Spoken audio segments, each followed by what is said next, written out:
નમસ્કાર, ગુજરાત 87 સાથે હું છું લખમા। સમાચાર પર નજર કરીએ તો ગાંધીનગર ગિફ્ટ સિટીમાં દારૂની છૂટ અંગે નિયમો જાહેર કરવામાં આવ્યા છે, જે અંતર્ગત હવે જેમની પાસે હેલ્થ પરમિટ છે તેમને ગિફ્ટ સિટીમાં દારૂની છૂટ નહીં મળે। વિઝિટર પરમિટ ધારકો અને ગિફ્ટ સિટીમાં દારૂનું સેવન નહીં કરી શકે તો ટુરિસ્ટ પરમિટ ધારકો પણ ગિફ્ટ સિટીમાં દારૂનું સેવન નહીં કરી। આ તરફ ગિફ્ટ સિટીના કર્મચારીઓને અધિકૃત અધિકારીઓ જ પરમિટ આપી શકશે તેવું નક્કી કરવામાં આવ્યું છે। ગિફ્ટ સિટીમાં આવતા અધિકૃત મુલાકાતીઓને ટેમ્પરરી દારૂની મંજૂરી મળશે। આ સાથે જ કંપનીના એચઆર હેડ અને જવાબદાર અધિકારીની ભલામણને આધારે મંજૂરી મેળવી શકાશે। મુલાકાતીઓ સાથે સંબંધિત કંપનીના લીકર એક્સેસ પરમિટ ધારક કર્મી રહેશે અને લાયસન્સ હેઠળ અધિકૃત કરેલા વિસ્તારમાં જ લીકરનું સેવન કરી શકાશે। આ સાથે જ FL3 લાયસન્સ ધારક રાજ્યના અન્ય પરમિટ ધારકને દારૂ નહીં વહેંચી શકે। લાયસન્સના સ્થળ સિવાય અન્ય કોઈ જગ્યાએ દારૂ નહીં વહેંચી શકાય। આ તરફ દારૂનું સેવન કરનાર વ્યક્તિ દારૂ પીધા બાદ વાહન નહીં ચલાવી શકે અને 21 વર્ષથી ઉપરની વયના વ્યક્તિને જ દારૂની પરમિશન મળશે તેવું જાહેર કરવામાં આવ્યું છે।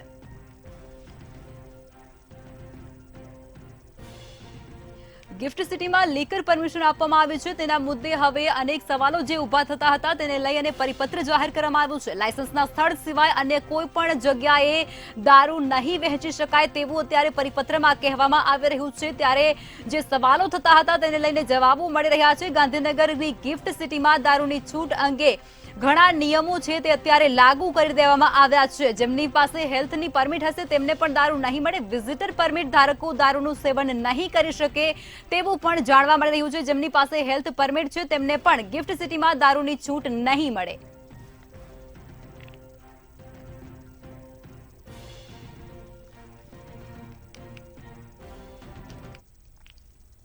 મુખ્યમંત્રી ભૂપેન્દ્ર પટેલ અને ગૃહમંત્રી હર્ષ સંઘવી 2 દિવસીય કચ્છની મુલાકાતે છે। ત્યારે 10 અને 32 કરોડના ખર્ચે તૈયાર કરવામાં આવેલા ભુજ બસ પોર્ટનું આજે મુખ્યમંત્રીના હસ્તે લોકાર્પણ કરવામાં આવ્યું હતું। આ તકે ભુજ, ગાંધીધામ, અંજાર, માંડવી અને રાપર વિધાનસભાના ધારાસભ્યો તેમજ કચ્છ કલેક્ટર સહિતના અધિકારીઓ પણ ઉપસ્થિત રહ્યા હતા। મુખ્યમંત્રીએ અન્ય 18 વિકાસ કામોનું પણ ઈ-લોકાર્પણ અને ઈ-ખાતમુહૂર્ત કર્યું હતું। આ પ્રસંગમાં હર્ષ સંઘવીએ જણાવ્યું હતું કે આજે ભુજના નગરજનોને આઇકોનિક બસ પોર્ટ મળી રહ્યું છે, ત્યારે નગરજનો આ બસ પોર્ટને સ્વચ્છ રાખવા સહયોગ આપે। કચ્છ જિલ્લો ભારત પાકિસ્તાનની બોર્ડર પર વસેલો આ જિલ્લો ભુજ નગર ખાતે ઇન્ટરનેશનલ કક્ષાનું બસ પોર્ટ આજે ગુજરાતના મુખ્યમંત્રી શ્રી ભૂપેન્દ્રભાઈ પટેલના હસ્તે લોકાર્પણ કરવામાં આવ્યું। આ બસ પોર્ટ એ બસ સ્ટેશન જેવું નહીં પરંતુ એરપોર્ટ જેવી વ્યવસ્થાઓ આ બસ સ્ટેશન ઉપર ખાસ કરીને ગુજરાતના સામાન્ય નાગરિકો પ્રાપ્ત કરી શકે તે માટે વ્યવસ્થાઓ આવી છે। ટોયલેટ, પાણીની વ્યવસ્થાઓ, વડીલો આવે તો સારી રીતે બેસવાની વ્યવસ્થાઓ, નાના બાળકો જોડે જે માતા પિતા આવતા હોય તો એ લોકો માટેની વ્યવસ્થાઓ, shopping complex, cinema hall, multi level parking, આ તમામ પ્રકારની વ્યવસ્થાઓ આ બસ પોર્ટ ખાતે કરવામાં આવી છે। મુખ્યમંત્રી ભૂપેન્દ્ર પટેલે અમદાવાદના થલતેજ ખાતે આવેલા ગુરુદ્વારામાં દર્શન કર્યા હતા। મુખ્યમંત્રી પ્રસંગોપાત અનેક મંદિરોમાં જઈ અને દર્શન કરતા હોય છે, ત્યારે આજે રાષ્ટ્રીય બાળ દિવસના અવસર પર ખાસ ગુરુદ્વારામાં દર્શન કરી અને ગુરુ ગોવિંદસિંહજીના શહાદત થયેલા પુત્રોને શ્રદ્ધા સુમન અર્પણ કરી અને પ્રાર્થના કરી હતી। આજે સવારે ગુરુદ્વારા ખાતે રાજ્યના મુખ્યમંત્રી ભૂપેન્દ્ર પટેલ સાથે આરોગ્ય મંત્રી ઋષિકેશ પટેલ, મહાનગરના અધ્યક્ષ અને ધારાસભ્ય અમિતભાઈ પીછા પણ વિશેષ ઉપસ્થિત રહ્યા હતા।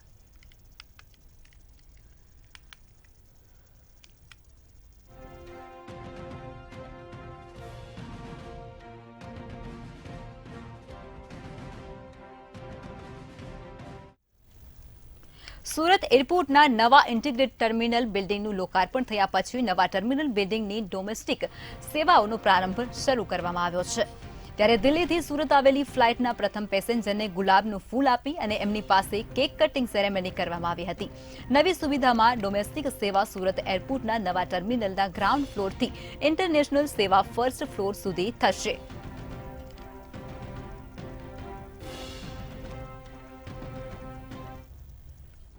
आदरणीय प्रधानमंत्री श्री नरेंद्र भाई मोदी साहब जब प्रधानमंत्री बने उसके बाद उन्होंने 350 करोड़ रुपया ग्रांट देते हुए सूरत एयरपोर्ट के जो रनवे उसको स्ट्रेंथन किया।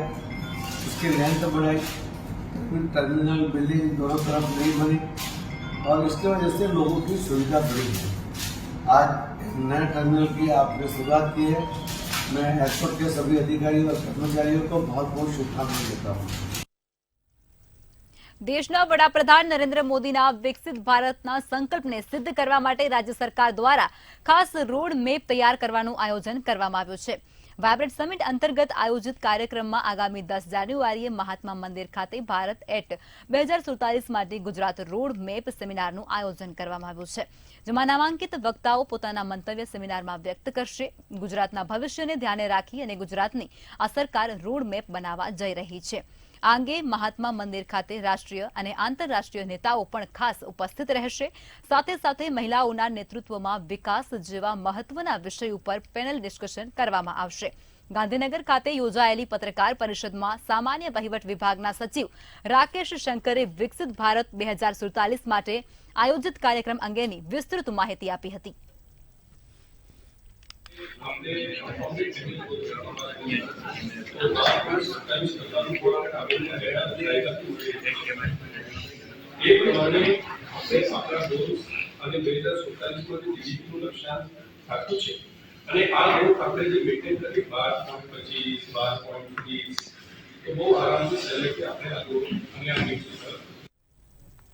પાટણ જિલ્લામાં પંચાયત કોંગ્રેસ પક્ષના દંડક મંજુલાબેન પ્રવીણભાઈ રાઠોડને હોદ્દા પરથી બરતરફ કરવામાં આવ્યા હતા, જેમાં હોદ્દા પરથી દૂર કરાયા બાદ મંજુલાબેન રાઠોડની પ્રતિક્રિયા પણ સામે આવી છે। તેમણે કહ્યું છે કે કોંગ્રેસના ધારાસભ્ય કિરીટ પટેલના દબાણના કારણે મને હોદ્દા પરથી દૂર કરવાનો નિર્ણય લેવામાં આવ્યો છે। હું મારો પક્ષ કોંગ્રેસના મહુડી મંડળ સમક્ષ રજૂ કરીશ। કોંગ્રેસ પક્ષ દ્વારા થોડા દિવસ પહેલા મને પાટણ જિલ્લા પંચાયતના દંડક તરીકેની જે જવાબદારી સોંપવામાં આવી હતી, જે આજે પરત લેવામાં આવેલ છે। આ નિર્ણય પાટણના ધારાસભ્ય કિરીટ પટેલના દબાણમાં લેવાયો છે, જેઓ ઘણા સમયથી અમોને રાજકીય નુકસાન કરવા માટે અમારા વિરુદ્ધ જે ખોટા આક્ષેપો કરી રહ્યા છે તે બિલકુલ પાયાવિહોણા છે અને આ બાબતે અમારો પક્ષ કોંગ્રેસ પક્ષના મહુડી મંડળ સમક્ષ રજૂ કરીશું। અમદાવાદ શહેરમાં વધુ 2 કોરોનાના કેસ નોંધાઈ ચૂક્યા છે। શહેરના સરખેજ અને રાણીપ વિસ્તારમાં આ નવા કેસ નોંધાયા છે। એક મહિલા અને એક પુરુષને કોવિડ પોઝિટિવ આવ્યો છે, જેમાં એક દર્દીની ટ્રાવેલિંગ હિસ્ટ્રી વિદેશની હોવાનું પણ સામે આવી રહ્યું છે અને એક દર્દીની ટ્રાવેલિંગ હિસ્ટ્રી સિંગાપુરથી હોવાની સામે આવી રહી છે। ત્યારે શહેરમાં કોરોનાના હાલ કુલ 35 એક્ટિવ કેસ નોંધાઈ રહ્યા છે। જે કોઈ પોઝિટિવ પેશન્ટ આવી રહ્યા છે એ તમામ એજ ગ્રુપના વાત કરીએ તો 15 ઇયર્સથી 70 ઇયર્સ સુધીના પેશન્ટ જોવા મળેલ છે। તમામે almost second dose booster dose મેળવી લીધેલો હોય તે પ્રકારની વેક્સિનેશનની હિસ્ટ્રી મળેલી છે। જે લોકો ઇન્ટરનેશનલ ટ્રાવેલિંગ કરેલું છે અને કોઈ રેસ્પિરેટરી એમને સિમ્ટમ્સ જણાય છે તે લોકો ટેસ્ટિંગ માટે જાય છે ને ત્યાં એ લોકોને પોઝિટિવ પેશન્ટ તરીકે ડિક્લેર થતા હોય છે। હાલમાં એક પેશન્ટ છે જેને આપણે હોસ્પિટલાઇઝ છે, બાકીના તમામ પેશન્ટ હાલમાં હોમ આઇસોલેશન અંતર્ગત છે। દેશમાં કોરોનાના નવા વેરિયન્ટને લઈ અને લોકોમાં ચિંતા પ્રસરી ચૂકી છે।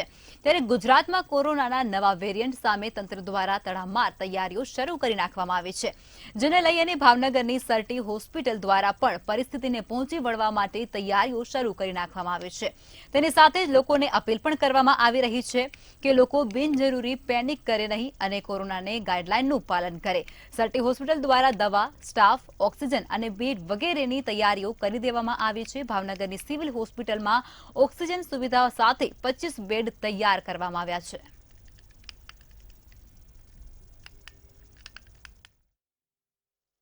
સરકાર અને રાજ્ય સરકારની એડવાઇઝરી મુજબ અત્રેની સર તખ્તસિંહજી હોસ્પિટલ ભાવનગર ખાતે તમામ પ્રકારની તૈયારીનું આગોતરું આયોજન પૂર્ણ કરવામાં આવેલું છે, જે અંતર્ગત 25 જેટલા ઓક્સિજન બેડ, અલાયદા વોર્ડ સાથે એના માટેનો મેનપાવર, જરૂરી સંસાધન, જેમાં તમામ પ્રકારના સારવારના પણ સાધનો અને આ પરીક્ષણના જે લેબોરેટરીના ટેસ્ટ ને અન્ય ટેસ્ટ જે કરવાના હોય એના અંગેના સાધનો, એની કીટ, એ સમગ્ર સામગ્રી અને જે જરૂર પડે ત્યાં સારવાર આપવાની હોય દાખલ કરીને તો ત્યાં આગળ દર્દીની તમામ પ્રકારની સારવાર અંગેની તમામ વ્યવસ્થા અત્રેની કચેરી ખાતે, અત્રેની સંસ્થા ખાતે ઉપલબ્ધ કરવામાં આવેલી છે. અને રાજ્યભરમાં ફરી વખત કોરોનાના કેસીસ છે તે નોંધાવાનું શરૂ થઈ ગયું છે. ખાસ કરી ગુજરાતમાં પણ જે રીતના કોરોનાના કેસ પોઝિટિવ આવ્યા છે તેને લઈને ભાવનગર તંત્ર દ્વારા જે સાવચેતીના પગલાં છે તે હાથ ધરી લેવામાં આવ્યા છે. ખાસ કરી ભાવનગર તંત્ર દ્વારા ભાવનગરમાં જો કોવિડના કેસ કોઈ નોંધાય અથવા તો શંકાસ્પદ કેસ આવે તેના માટે 2 વોર્ડ તૈયાર કરવામાં આવ્યા છે. તમારે આ 2 વોર્ડની અંદર 25 બેડ સાથે જે કોરોનાની જે સારવાર માટે જે ઓક્સિજન છે, વેન્ટિલેટર છે, તે તમામ પ્રકારની જે સુવિધાઓ છે માસ્ક સહિતની તે ગોઠવી દેવામાં આવી છે. હાલ આપણે જોઈ શકીએ છીએ કે જે સલ્ટો હોસ્પિટલ છે તે સલ્ટો હોસ્પિટલ ખાતે કોવિડ સેન્ટર ઊભું કરી દેવામાં આવ્યું છે. કોવિડ સેન્ટર ઊભું કરવાની સાથે જે તેમનો સ્ટાફ હોય છે, નર્સ હોય છે, તે તમામને પણ એલર્ટ કરી દેવામાં આવ્યું છે. સાથે જે મેડિસિનની જરૂર હોય છે, જે મેડિસિન કોરોના પોઝિટિવ દર્દીને આપવામાં આવતી હોય છે તેના મેડિસિન તેમજ તેના ગ્લુકોઝના જે બોટલ હોય છે તે બોટલ તેમ પ્રકારની તમામ પ્રકારની જે સાધન સામગ્રી છે તે હોસ્પિટલ તંત્ર અને પ્રશાસન દ્વારા હાથ ધરી દેવામાં આવી છે. હાલ તો ભાવનગર ખાતે કોઈ પણ જાતનો કોરોનાનો પોઝિટિવ કેસ અથવા તો શંકાસ્પદ કેસ કહેવાય કે સામે નથી આવ્યો, પરંતુ જો કોઈ કેસ આવે કે કોઈ શંકાસ્પદ કોરોના દર્દી સામે આવે તો તેને તાત્કાલિક સારવાર માટે તાત્કાલિક તેની રિકવરી આવે તે માટેની તંત્રની કામગીરી છે તે પૂર્ણ કરી દેવામાં આવી છે. અને તંત્ર પણ કોવિડના જે કેસ છે તેને લઈને સાવચેત બની ગઈ છે. કેમેરામેન વિશાલ રાઠોડ સાથે હિરેન ચૌહાણ, મંતવ્ય ન્યૂઝ, ભાવનગર. સૌરાષ્ટ્ર આખામાં હાલ ડુંગળીની મબલક આવક થઈ ચૂકી છે, જેને લઈ અને ખેડૂતોમાં ખુશી હોવાને બદલે દુઃખ દેખાઈ રહ્યું છે. ત્યારે રાજકોટ માર્કેટિંગ યાર્ડ સહિત ગોંડલ માર્કેટિંગ યાર્ડમાં ખેડૂતો પોતાના ડુંગળીનો પાક વેચવા માટે આવી રહ્યા છે. ત્યારે તે ડુંગળીના પાકનો સારો ભાવ ન મળતા ખેડૂતોમાં અસંતોષની લાગણી ફેલાઈ રહી છે. હાલ ડુંગળીનો ભાવ મણે ₹50 થી ₹250 સુધી વેચાઈ રહી છે, જે ખેડૂતોના અપેક્ષા કરતા ઘણો ઓછો ભાવ છે. અને 80 કટા એક 50 કટા 150 કટા જેવું છે. ડુંગળી માટે હાવ બે ગયું સર, કંઈક વિકાસ હતો તે ભાવ થતા બરોબર. અટા 30 રૂપિયા ને 31 રૂપિયા ખેડૂતનું મજૂરી ગણો કે કાપવાની મજૂરી ગણો કે વાવવાની મજૂરી ગણો, તેમાં શું ખેડૂતનું વધે એ ગયો. લતી પરથી એવા કાલે રાતે સકડીમાં વારો આવ્યો હતો, લાઈનમાં ગાડી ઊભી હતી અને રાતે 10-11 વાગે ગાડી ઠલવાની બરોબર. અને હવે કાલ મારો વારો આવશે ઠેઠ. હજી કાલ લગન રોકાવું પડશે. આ એજની વારો નો આવ્યો ને કાલે આવશે. અને ભાવ કાંઈ આવતો નથી બરોબર. અને અત્યારે ડીએપી મોંઘું, દવા બધી મોંઘી, ખાતર, ખેતી આ બધું ખેડૂને ડુંગળીમાં તો બહુ નુકસાન જવાનું છે. અને બીજા નંબરમાં કે જે ખેડૂત વાવશે ને તો આમાં કાંઈ ન્યાલ નહીં થાય ડુંગળીમાં બરોબર. એટલે હવે ખેડૂતને ખરેખર તો બંધ જ કરવી પડશે, કા સરકારને નિકાસ કરવી પડશે. સીઆઈડી ક્રાઇમે એક સાથે અમદાવાદ, વડોદરા અને ગાંધીનગરના 16 વિઝા કન્સલ્ટન્ટ પર દરોડા પાડ્યા હતા. નકલી ડોક્યુમેન્ટ્સના આધારે વિદેશ મોકલવાનું કામ કરતા વિઝા કન્સલ્ટન્ટ પૈકીના નવરંગપુરામાં વધુ એક લક્ષ્મી ઓવરસીઝ કન્સલ્ટન્સીની માલિક દિનેશ બદલાણીયા વિરુદ્ધ સીઆઈડી ક્રાઇમે ગુનો નોંધી અને તેમની ધરપકડ કરી છે. ત્યારે તેમની ઓફિસમાં સૌરાષ્ટ્ર યુનિવર્સિટીની 6 માર્કશીટ, ડિગ્રી, સર્ટિફિકેટ તેમજ બંધ થઈ ગયેલી ગોરાધરા ઇન્ફ્રાટેક કંપનીના અપોઇન્ટમેન્ટ લેટર પણ ત્યાં જોવા મળી આવ્યા હતા. જ્યારે ઓફિસમાંથી મળી આવેલા 7 મોબાઈલ ફોન, 3 લેપટોપ, 2 કમ્પ્યુટર અને 5 હાર્ડ ડિસ્ક તપાસ માટે એફએસએલમાં મોકલવામાં આવી ચૂકી છે. સીઆઈડી ક્રાઇમ દ્વારા અમદાવાદમાં અલગ અલગ 16 જગ્યાએ દરોડા છે, દરોડા પાડવામાં આવ્યા હતા, જેમાંથી સીઆઈડી ક્રાઇમને નકલી દસ્તાવેજો, નકલી પાસબુક અને નકલી પાસપોર્ટ છે તે મળી આવ્યા હતા. જેને લઈને અમદાવાદમાં વિજય ચાર રસ્તા ખાતે આવેલી જે લક્ષ્મી ઓવરસીઝ છે ત્યાં આગળ પણ દરોડા પાડવામાં આવ્યા હતા, જેમાંથી લક્ષ્મી ઓવરસીઝમાંથી જે નકલી દસ્તાવેજો છે તે મળી આવ્યા હતા. જો વાત કરવામાં આવે તો 37 જેટલા પાસપોર્ટ, 182 પાસપોર્ટની નકલ, 79 માર્કશીટ અને ડિગ્રી સર્ટિફિકેટો અને 53 મોબાઈલ જેટલા વસ્તુઓ છે તે જેટલી વસ્તુઓ ગાંધીનગર સીઆઈડી ક્રાઇમ દ્વારા કબજે કરવામાં આવી હતી. જો વાત કરવામાં આવે તો જે વિજય ચાર રસ્તા ખાતે આવેલા યશ એક્વા બિલ્ડિંગમાં લક્ષ્મી ઓવરસીઝ કન્સલ્ટન્સીના માલિક જે દિનેશ બલદાણીયા છે તેની પણ ધરપકડ છે તે ધરપકડ કરવામાં આવી છે. સાથે જ જો વાત કરવામાં આવે તો આગામી દિવસોમાં જે પ્રમાણે જે લોકો બોગસ વિઝા અને બોગસ ડોક્યુમેન્ટના આધારે જે અલગ અલગ જે કંપનીઓ ધરાવે છે ને લોકોને ગેરકાયદેસર રીતે વિદેશમાં મોકલવાનો જે ધંધો રેકેટ ચાલે છે તેમાં પણ વધારે પર્દાફાશ થાય તેવી સંભાવનાઓ રહેલી છે. કેમેરામેન બિપિન સાથે રવિ ભાવસાર, મંતવ્ય ન્યૂઝ, અમદાવાદ. ગેરકાયદેસર અમેરિકામાં ઘૂસણખોરીનો મામલો સામે આવ્યો છે, ત્યારે આ ઘૂસણખોરીના મામલામાં 21 જેટલા ગુજરાતીઓના નામ સામે આવી રહ્યા છે, જેને લઈ અને ગાંધીનગર સીઆઈડી ક્રાઇમ દ્વારા તપાસ હાથ ધરવામાં આવી રહી છે, જેમાં 4 ડીવાયએસપી અને 16 પોલીસ અધિકારીઓની ટીમ દ્વારા તપાસ હાથ ધરવામાં આવી રહી છે.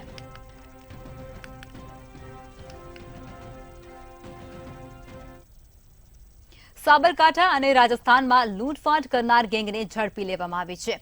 સાબરકાંઠા સહિત સમગ્ર ગુજરાત તેમજ રાજસ્થાનમાં ચોરીને અંજામ આપનારી ગેંગને સાબરકાંઠા જિલ્લા પોલીસે ઝડપી પાડી છે. 35 જેટલા ગુનાઓમાં વોન્ટેડ મુખ્ય આરોપી સહિત અન્ય 3 આરોપીને 7 લાખથી વધારેના મુદ્દામાલ સાથે ધરપકડ કરવામાં પોલીસને સફળતા મળી રહી છે, ત્યારે સાબરકાંઠા એલસીબી પોલીસે વધુ 4 આરોપીની શોધખોળ હાથ ધરી છે.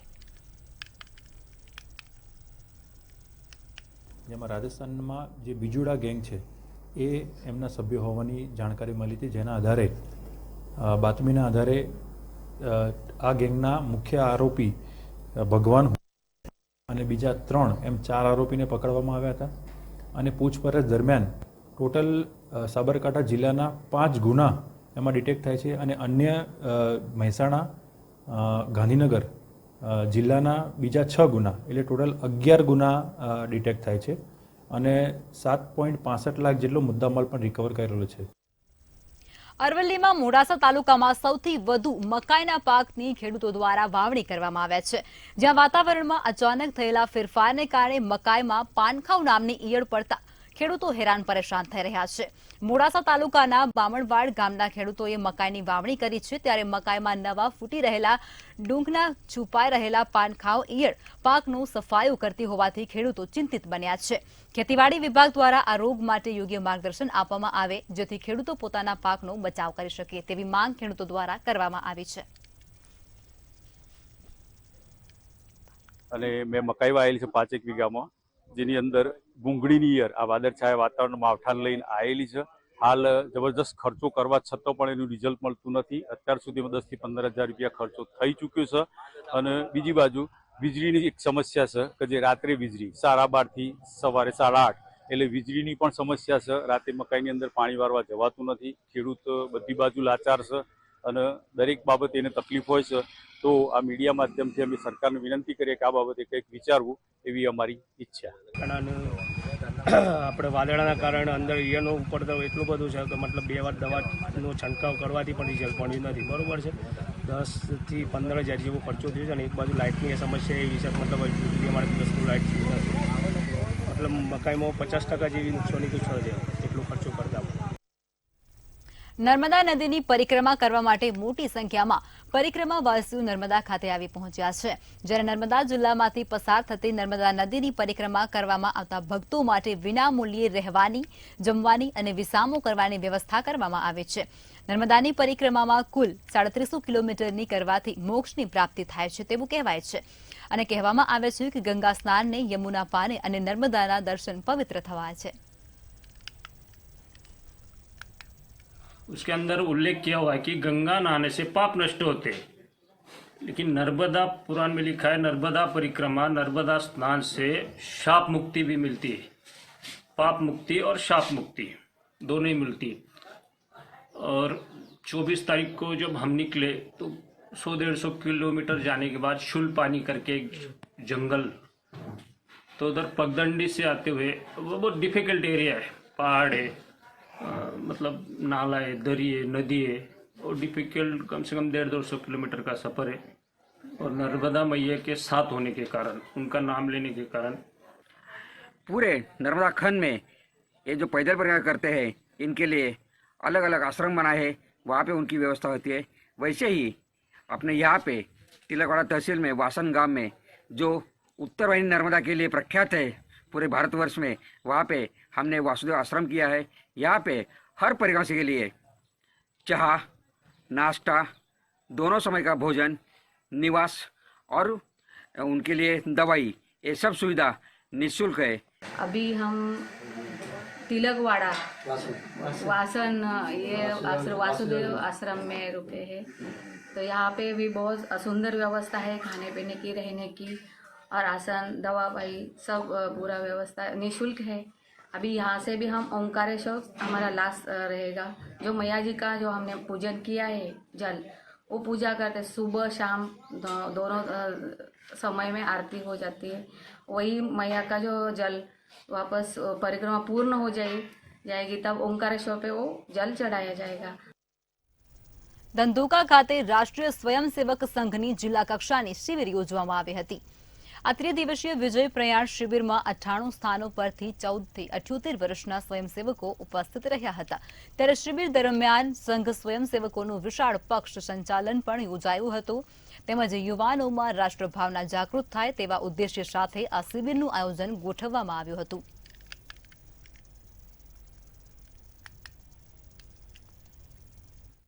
આ શિબિરમાં જે પૂર્વ તૈયારીના સ્વરૂપે કાર્યકર્તાઓ જે ધંધુકા જિલ્લામાં 6 તાલુકામાં છેલ્લા 1 મહિનાથી પ્રવાસ કરી અને કાર્યકર્તાઓને આ શિબિરમાં સંમેલિત કરેલા છે અને 100 કરતાં વધારે સ્થાન પરથી 400 કરતાં વધારે અહીંયા સ્વયંસેવક બંધુઓ આ ઠંડીના સમયમાં પોતાનું શુલ્ક આપી અને સહભાગી થઈ રહ્યા છે।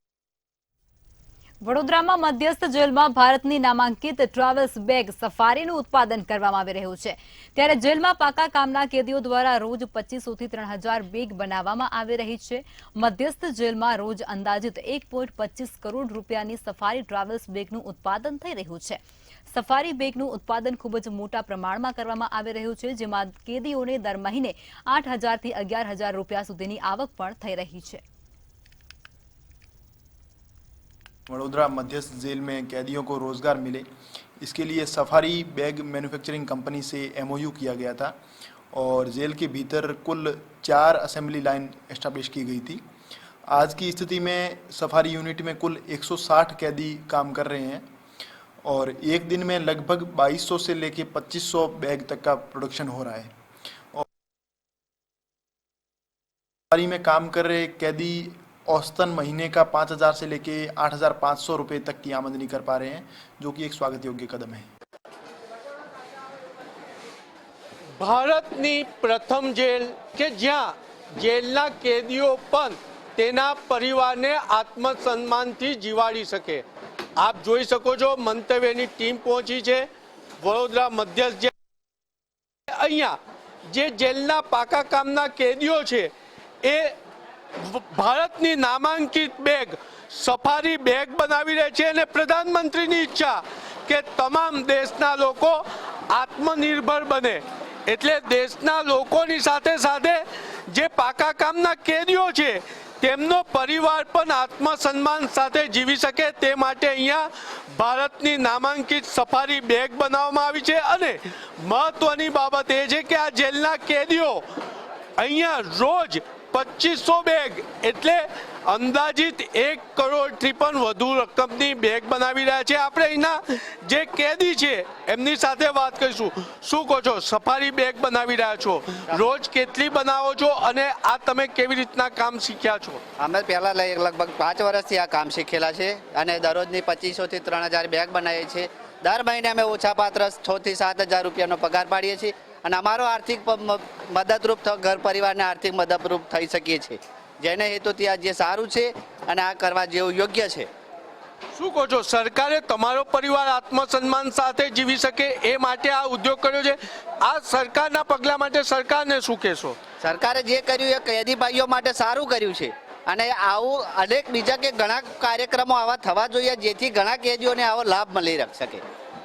આ હતા કેદી, તે પોતે સરકારનું વખાણ બી કરી રહ્યા છે અને કહી રહ્યા છે કે અમારો પરિવાર આત્મસન્માન સાથે જીવી શકે છે। આ જુઓ કે ઓટોમેટિક એટલે મશીન દ્વારા કામગીરી કરવામાં આવી રહી છે અને મહત્વની બાબત છે કે દર મહિને કેદી 7000 રૂપિયા કમાય છે।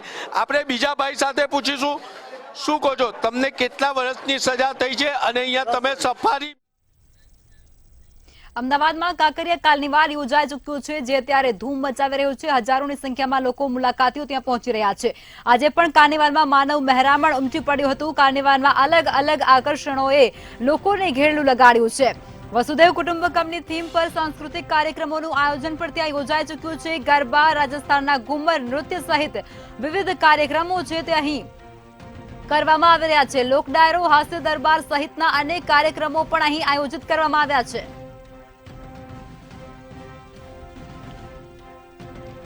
વધુ વિગતો સાથે આજ મુદ્દે મિત રાઠોડ લાઈવ જોડાઈ ચૂક્યા છે. જે મિત સમાચાર મળી રહ્યા છે કાંકરિયા કાર્નિવાલમાં અત્યારે માનવ મહેરામણ ઉમટી પડ્યું છે. મોટી સંખ્યામાં લોકો ત્યાં આવી રહ્યા છે. શું કહેશો આપ? કેવા દ્રશ્યો છે ત્યાંના?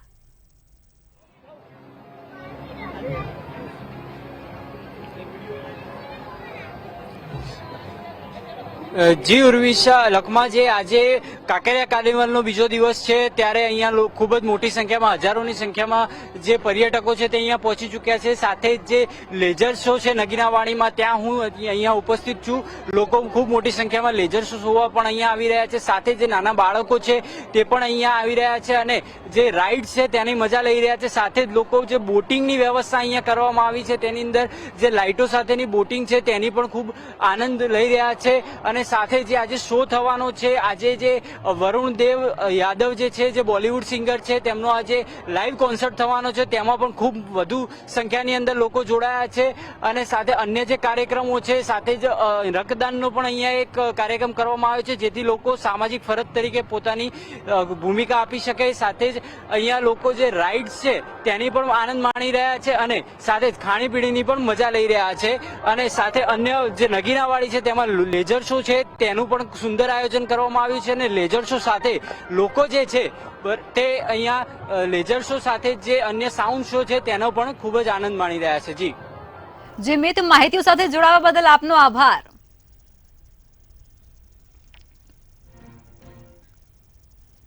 તો અત્યારે બસ આટલું જ સમાચારોમાં. વધુ સમાચારો માટે આપ જોતા રહો મંતવ્ય ન્યૂઝ. નમસ્કાર.